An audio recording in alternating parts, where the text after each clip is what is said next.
여러분, 이 세상 살아갈 때 우리가 참 많은 복을 받아 누리기를 원합니다. 그 많은 복 중에 좋은 사람을 만나는 복, 나를 지지해주고 인정해주는 사람을 만나는 것은 참 많은 복 중에 정말 복이라 할 수 있습니다. 마음 맞는 사람, 코드 맞는 사람과 함께 지내면 힘이 나고 절망 속에서도 다시 일어날 수 있습니다. 하지만 반대로 나를 경쟁자로 생각하는 사람 한두 명만 있어도 그 관계가 얼마나 힘든지 몰라요. 많은 사람도 아니지만 그 한두 명 때문에 힘들어하는 것이죠. 우리가 이 치열한 경쟁 사회를 살아가기 때문에 때로는 본의 아니게 어쩔 수 없이 이 경쟁 관계, 경쟁 의식으로 경쟁자가 생기기도 하지만, 그러나 그 경쟁 관계에서 어떻게 관계를 풀어가느냐에 따라서 서로 상생할 수도 있고 아니면 함께 망할 수도 있는 것입니다.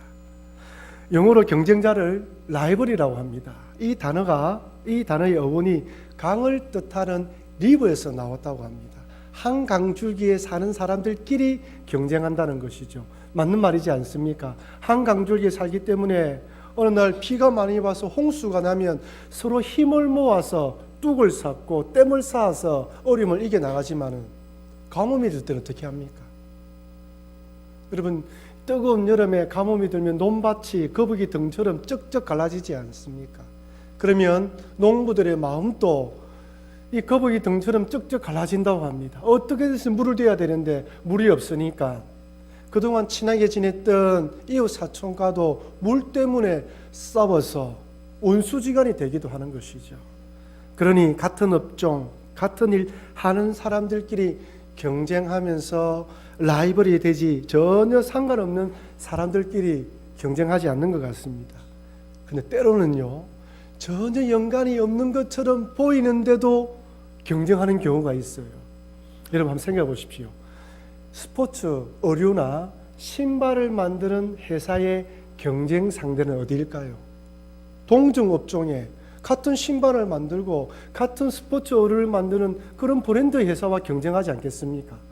그런데 옛날에 오래전에 신발을 만드는 그 나이키 회사에서 우리의 경쟁 상대는 일본의 게임기 만드는 닌텐도 회사라고 발표한 적이 있어요. 우리가 생각하기에 신발 만드는 회사하고 게임기 만드는 회사가 어떻게 경쟁 관계가 될까? 한번 생각해 보십시오.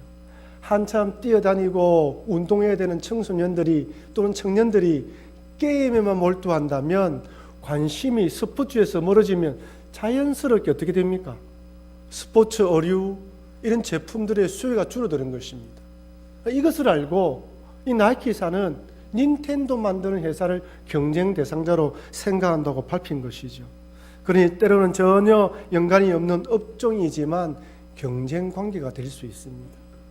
또 반면에 같은 업종들끼리 모여서 시너지 효과를 낼 수도 있습니다.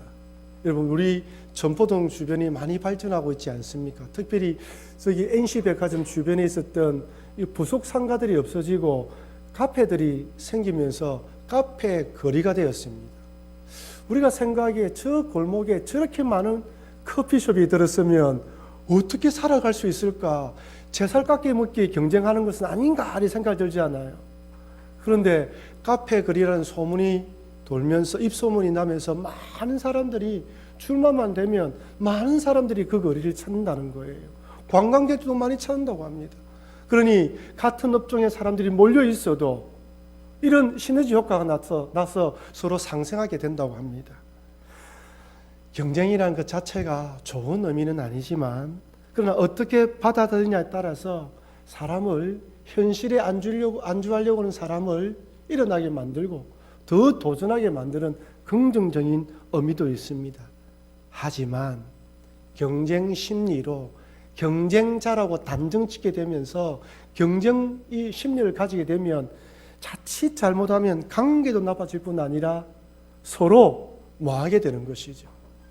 오늘 본문을 보면 누가 크냐는 주제로 다퉜던 제자들이 이번에는 주의 이름으로 귀신 들린 자를 쫓아내는 어떤 자를 금지시키는 내용이 오늘 본문에 나옵니다.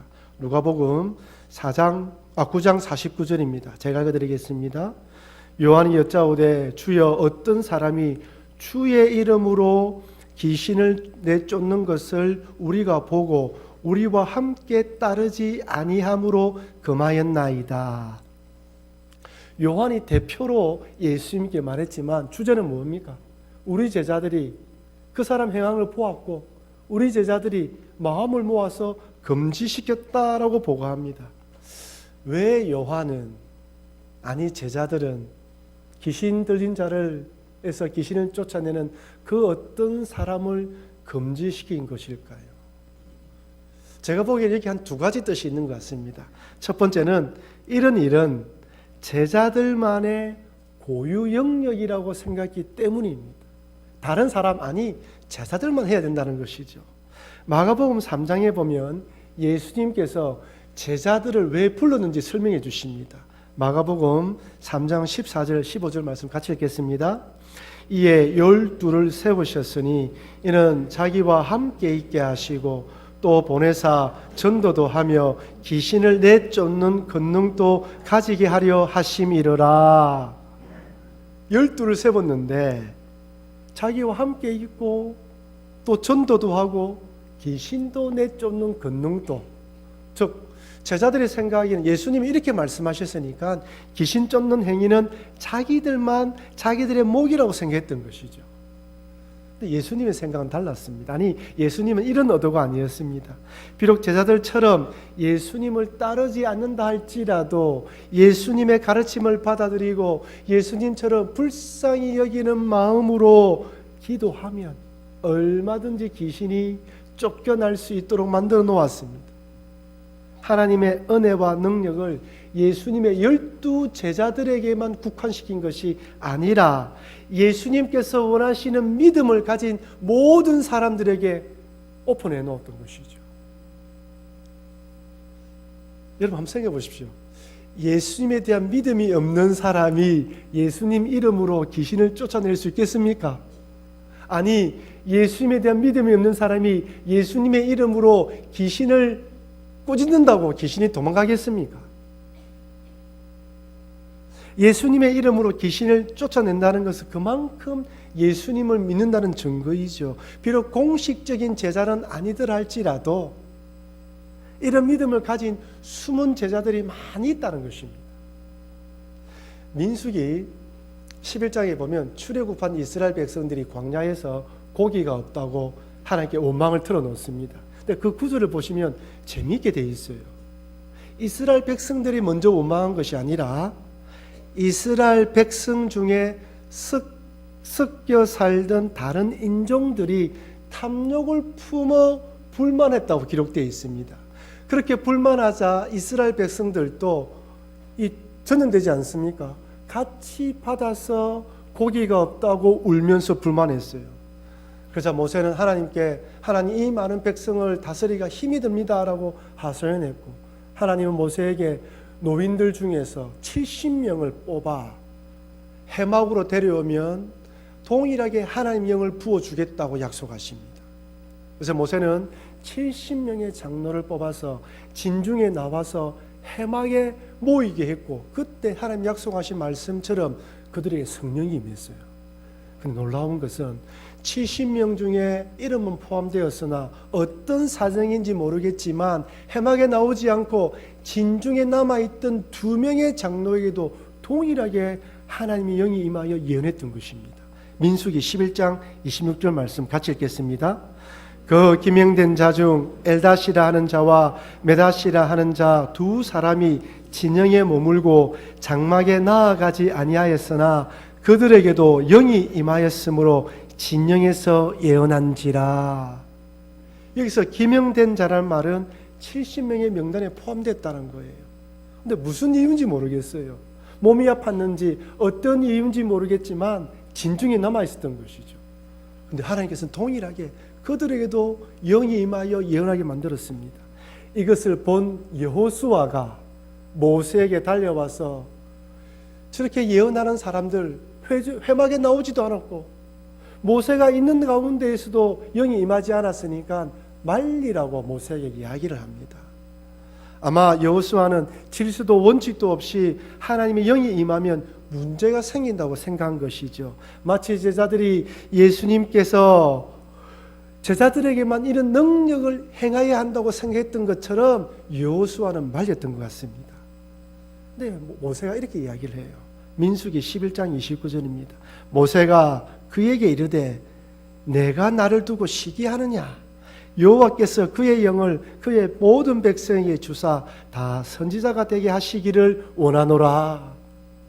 즉 모세는 여호수아가 순수한 마음이 아니라 시기하는 마음으로, 왜 이 사람은 여기 있지 않았는데 그럼에도 하느냐, 시기하는 마음으로 이렇게 이야기한 것을 알고 자기는 모든 백성들에게 하나님의 영이 임하여 예언하기를 원한다고 대답합니다. 우리들도 때론 여호수아와 제자들처럼 하나님의 영, 하나님의 능력과 권세는 특정한 사람들에게만 주어져야 한다라고 생각할 수가 있습니다. 하지만 하나님께서는 하나님의 뜻에 따라 해막에 나오지 않다 할지라도, 아니 어떤 사정인지 모르지만 해막으로 나오지 않았다 할지라도 하나님의 영을 부어주셨습니다. 그리고 오늘 본문처럼 비록 예수님을 따르는 제자가 되지 않았다 할지라도 그 믿음을 가지고 예수님의 이름으로 귀신을 쫓아내면 귀신이 쫓겨가도록 능력을 주셨습니다. 무슨 말씀입니까? 이것은 어디까지나 하나님의 주권이라는 것이죠. 하나님의 능력에, 하나님에 달려있다는 것입니다. 물론 그렇다고 귀신이 쫓겨간다고 모든 능력들이, 이런 능력이 행한다고 하나님의 능력이라 말씀드릴 수는 없습니다. 왜냐하면 귀신들도 얼마든지 이렇게 능력을 행할 수 있기 때문이죠. 그러나 교리적으로 문제가 없고 이단으로 정죄받지 않았다면 이 모든 것을 하나님의 섭리로 받아들여야 합니다. 우리가 생각하는 것과 주님의 생각이 다르다는 것이죠.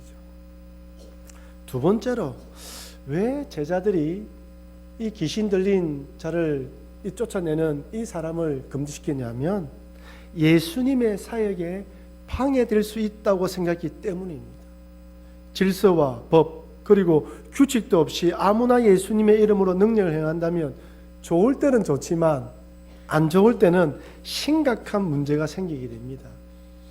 여러분, 믿음 좋았던 사람들 중에 처음부터 이단으로 정죄받은 사람은 없습니다.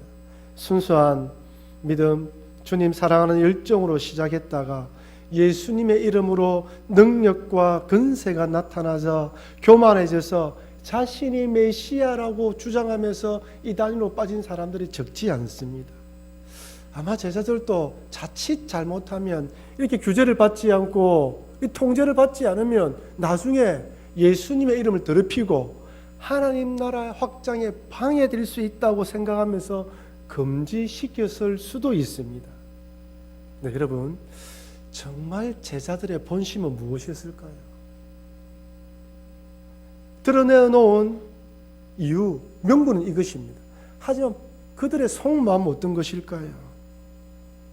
이전까지 제자들은 무엇을 하고 있었습니까? 서로 누가 크냐는 주제로 변론하고 싸웠습니다.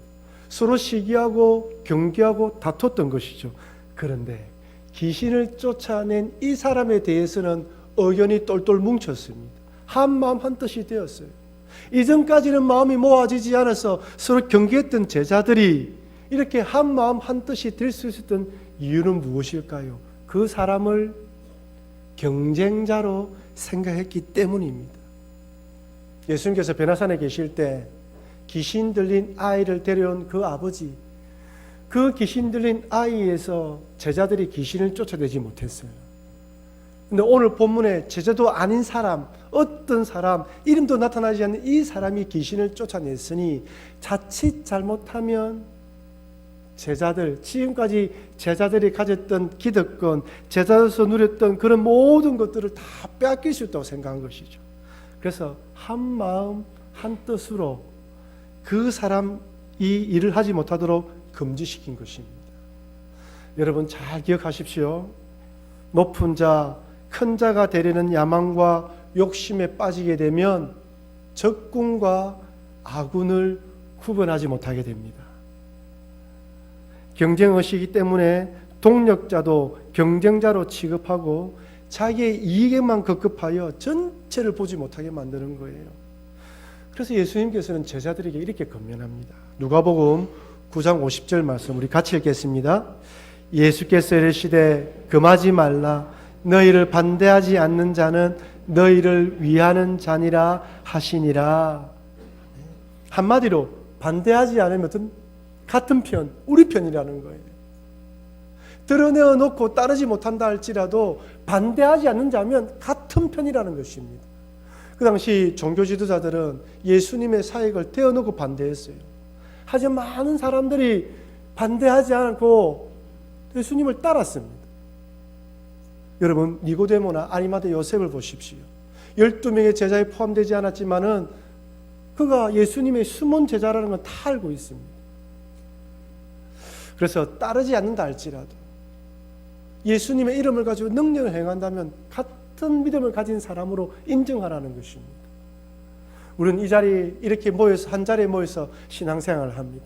예수 그리스도를 구주로 믿는 사람들이며 또 한 믿음을 가지고 살아가는 사람들입니다. 이 안에서 반대하는 사람들은 같이 예배드릴 수가 없어요. 그러니 함께 예배드리는 우리 모두는 같은 동력자, 같은 편이라는 것을 잊지 말라는 것이죠. 그렇다면 함께 신앙생활하는 우리 동력자들 간에 어떻게 관계를 맺어야 될까요? 우리가 해야 할 일은 무엇이고 하지 말아야 할 일은 무엇일까요? 예수님은 우리들에게 해야 할 일과 하지 말아야 할 일 두 가지를 말씀해 줍니다. 오늘 본문에서는 이래서 끝이 나지만 마가복음과 마태복음에서는 이어서 계속 말씀해 주십니다. 마가복음 9장 41절 말씀 같이 읽겠습니다. 누구든지 너희가 그리스도에게 속한 자라 하여 물 한 그릇이라도 주면 내가 진실로 너희에게 이르노니 그가 결코 상을 잃지 않으리라. 아멘입니다. 같은 그리스도인끼리 서로 해야 할 일은 첫 번째로 동력자들에게는 서로 선대하라는 것입니다. 한번 따라할까요? 동력자들에게 선대합시다. 선대하라는 거예요. 잘해주라는 것이죠. 즉 그리스도께 속한 자, 같은 믿음을 가진 그리스도인들 위해 물 한 그릇이라도 대접하는 선한 일을 하면 결코 상을 잃지 않을 것이라고 말씀합니다. 이것이 바로 동력자들에게 해야 되는 일이에요. 네, 여러분 오늘 본문에 누구든지라고 되어 있죠. 누구든지 그리스도께 속한 자에게라고 되어 있습니다. 여기 누구든지는 누구를 말할까요? 1차적으로는 예수님의 제자들입니다. 그 다음으로는 예수님을 구주로 믿는 성도들에게 하는 이야기예요. 믿지 않는 자들에게 하는 이야기가 아닙니다. 예수를 구주로 믿는 누구든지, 나의 제자가 된 사람들은 누구든지 어떻게 하라고요? 그리스도께 속한 자라면 물 한 그릇 대접하라는 것이에요. 물론 그렇습니다. 예수 믿지 않는 사람도 우리 그리스도인들에게 선대할 수 있어요. 그러나 그들은 휴머니즘, 인간의 차원에서 돕는 것이지 그리스도께 속했기 때문에 돕는 것이 아니라는 것입니다. 그렇다면 저는 이 구절을 읽으면서 한 가지 의문점이 들었습니다. 기왕 예수 믿는 형제가 예수 믿는 지체에게 돕는다면 째째하게 물 한 그릇이 아니라 재산의 반을 떼어서, 그죠? 시간을 투자해서 네 월급의 10분의 1을 떼어서 그들을 도와주라 말하면 얼마나 거창하겠습니까? 근데 물 한 그릇이에요. 너무 쉬운 일이지 않습니까? 힘들면 우리 로비에 정수기에 물 떠서 드리면 되잖아요. 네, 여러분 이 말씀을 누구에게 한다고요? 1차적으로 예수님의 제자입니다. 지금 제자들은 누가 크냐라는 교만한 마음을 가지고 경쟁의식에 사로잡혀서 서로 경쟁하고 있어요. 비교하고 경계하고 있단 말이에요. 사람이요, 경쟁의식에 사로잡혀서 경계하게 되면서 그 사람이 경쟁자로 생각하면 그 사람이 목이 마르고 힘든 상황이 있다 할지라도 물 한 그릇 대접하지 않아요. 우리 교회에서, 직장에서, 집안에서 같이 살아가다 보면 관계가 틀어지면 어떻게 됩니까? 아무리 그 사람이 죽을 지경에 처해도 도와주지 않아요. 예수님은 지금 제자들에게 너희들끼리 서로 싸우면서 형제가 힘들어하고 있는 걸 보면서도 물 한 그릇 떠주지 않는 너희들, 그렇게 하지 말라는 것입니다. 이렇게 선대할 때 힘들지만 그럼에도 불구하고 내 마음을 내려놓고 물 한 그릇 대접하면 경쟁의식이 줄어들게 되고 동료의식이 생기게 됩니다. 경쟁의식을 죽이고 동료의식을 삭트게 하는 방법은 뭔가 거창한 것을 해야 되는 것이 아니라 그 사람이 힘들고 어려울 때 물 한 그릇 떠주는 선행, 작은 것을 통하여 경쟁의식이 물러가고 동료의식이 고치된다고 말씀하시는 것입니다. 그러니 여러분, 우리가 함께 신앙생활하는 형제 자매들을 바라볼 때 동력자, 지체임을 잊지 마시고 서로 물 한 그릇이라도 대접하시는 여러분과 제가 되길 바랍니다. 그러면 절대 서로 교만하지 않을 뿐 아니라 오늘 본문에서 뭐라 이야기하십니까? 결코 상을 잊지 않을 것이라 말씀합니다. 두 번째로, 같은 지체, 같은 신앙생활하는 우리 동역자들끼리는 실족하지 않게 해라고 말씀합니다. 마가복음 9장 41절 말씀 같이 읽어볼까요? 또 누구든지 나를 믿는 이 작은 자들 중 하나라도 실족하게 하면 차라리 연자 맷돌이 그 목에 매여 바다에 던져지는 것이 나으니라. 설날을 맞아 고향을 방문했는데 오늘 목사님 설교 말씀이 너무 어렵네요. 너무 무섭습니다. 이런 생각이 들 수 있겠지요.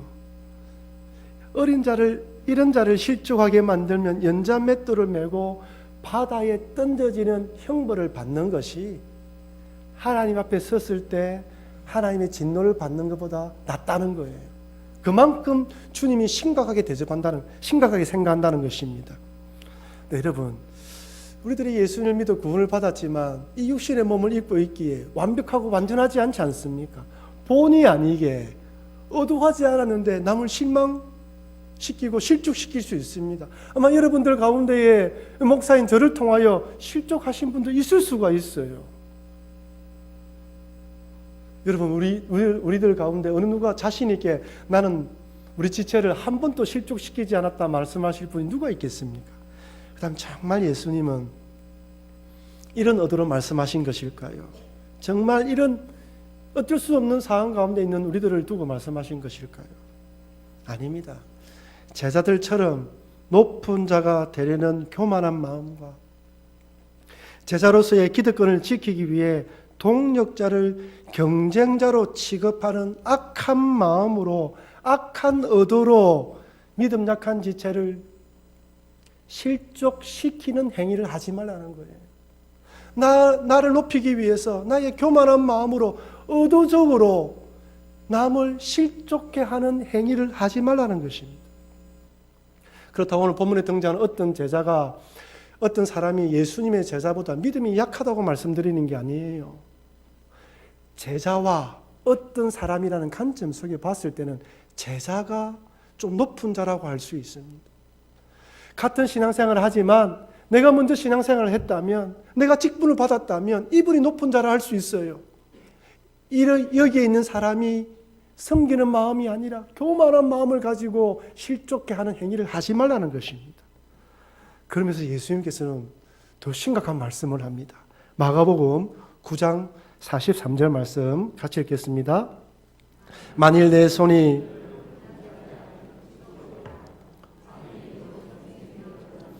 두 손을 가지고 지옥 곧 꺼지지 않는 불에 들어가는 것보다 나으리라. 만일 내 손이 너를 범죄하게 하거든 찍어버리라. 장애인으로 영생에 들어가는 것이 두 손을 가지고 지옥 곧 꺼지지 않는 불에 들어가는 것보다 나으리라. 그 이어서 말씀 들으면요, 두 눈이 범죄하면 눈을 빼어버리라 이야기를 해요. 내 발이 범죄하면 발을 찍어버리라 이야기를 합니다. 정말로 이 말씀 문자 그대로 적용한다면 오늘 이 자리에서 두 팔, 두 다리, 두 눈을 가지고 예배드리는 분은 아무도 없어요. 무슨 의미입니까? 지체를 사랑하고 섬겨야 되는 그리스도인들이 이 제자들처럼 서로 높아지려는 교만한 마음으로, 그런 눈으로, 그런 마음으로 이 손과 발을 섬기는 데 사용하지 않고 자기를 높이려는 데 사용한다면 하나님이 그것을 엄히 징계하시니까 조심하라는 거예요.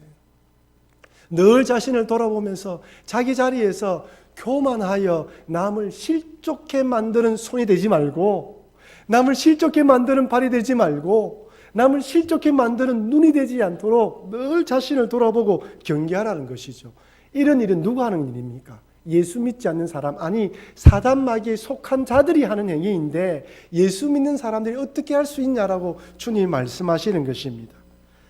그럼 여러분, 우리들도 신앙생활하면서 나의 교만함 때문에 나의 유익과 이익을 위해 고의적으로 악의적으로 믿음 약한 자들을 실족해 하는 일이 없도록 늘 우리 자신을 돌아보시는 여러분과 제가 되기를 주의 이름으로 축원합니다.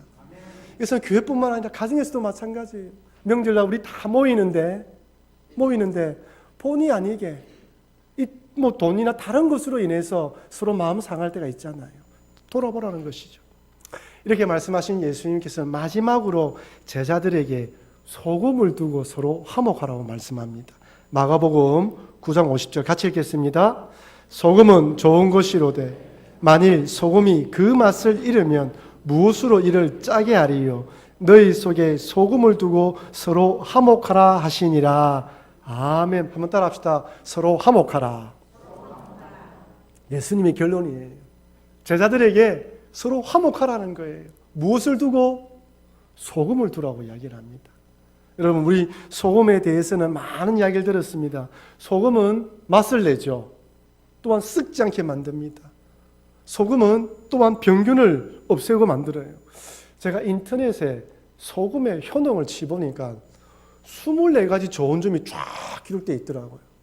과하면 안 되고 적게 먹어도 안 되고 적당히 먹었을 때 이런 효능이 있다고 쫙 나와 있어요. 근데 여러분, 소금이 그 효능을 발휘하기 위해서 어떻게 됩니까? 녹아야 되죠. 소금이 음식물 안에 들어가서 녹아야지만 맛이 나고 녹아야지만 병균을 없애고 녹아야지만 썩지 않게 만듭니다. 그대로 있으면 아무것도 안 되는 거예요. 그래서 주님이 소금을 두고 화목하라는 말은 무슨 말입니까? 우리 자신들이 우리 스스로가 어떻게 해요? 나는 죽고 나는 없어지고 녹아짐으로 맛을 내는 사람, 공동체를 살리는 사람이 되라는 것입니다. 아무것도 없이 그대로 있으면 안 된다는 것이죠. 여러분, 소금의 성질 중에 하나가 무엇이냐면 녹으면서 또 뭉치지면요 단단해집니다. 여러분, 소금을 바다의 염전을 통해서 얻기도 하잖아요.